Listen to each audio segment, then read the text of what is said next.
अस्सलामुअलैकुम दोस्तों। सिंधी ड्रामनि जो बहितरीन अदाकार सैयद निसार शाह हक़ीक़त में गिरफ़्तार थी चुको आहे। छा हक़ीक़त में अदाकार सैयद निसार शाह जूं कुछ तस्वीरूं ऐं वीडियोज़ वायरल थिया आहिनि? छा हक़ीक़त में अदाकार सैयद निसार शाह ते सिंध हुकूमत ऐं कल्चर डिपार्टमेंट तरफ़ां पाबंदी लॻाए छॾी आहे? तफ़सीली ॻाल्हि ॿोल शुरू करण खां पहिरियां जेकॾहिं तव्हां असांजे यूट्यूब चैनल ते नवां आया आहियो त महिरबानी करे असांजे यूट्यूब चैनल खे सब्सक्राइब करे घंटी बटन ते क्लिक करे ऐं नोटिफिकेशन ऑल करे छॾींदा।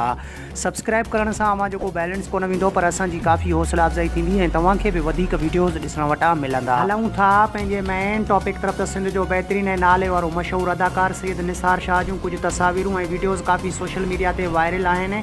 कुझु महीना अॻु सैयद निसार शाह नशे जी हालत में हिकु महफ़िल में फ़ाइज़ा अली सां कुझु ग़लति हरकतूं करणु पिए चाहियो पर पेर न झले सघियो।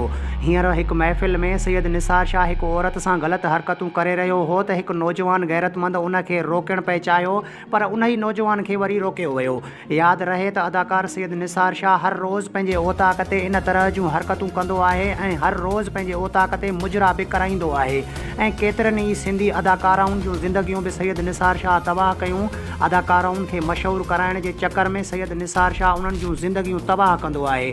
जॾहिं को बि सैयद निसार शाह ते ॻाल्हाईंदो आहे माण्हू त उनखे तनक़ीद जो निशानो ख़ूब बणायो वेंदो आहे ऐं ईअं ई सैयद निसार शाह अवामी जॻहियुनि ते ऐं सक़ाफ़ती कल्चरनि जे ॾिहाड़े ते बि सरेआम हरकतूं कंदो आहे ऐं उते मौजूदु माण्हू ख़ामोश तमाशाई बणियल हूंदा आहिनि। हिन वीडियो मुतालिक़ पंहिंजे क़ीमती राय खां असांखे ज़रूरु आगाह कंदा कमेंट्स जे ज़रिए। असांजे यूट्यूब चैनल खे सब्सक्राइब करे घंटी बटन ते क्लिक करे ऐं नोटिफिकेशन ऑल करे छॾींदा।